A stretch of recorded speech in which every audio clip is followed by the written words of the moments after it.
каждый руководитель, который приходит на должность президента, создавал комиссию по конституционной реформе. Откровенно говоря, мы понимаем основные слабые стороны нашего законодательства.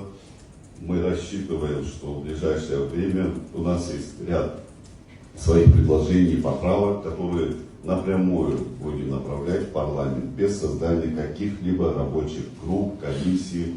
Да, мы знаем, что в парламенте действует рабочая группа. Считаю, что затягивать такого рода вопрос нет необходимости. Вы знаете, что ближайший политический процесс республиканского характера — это выборы в парламент Республики Абхазия.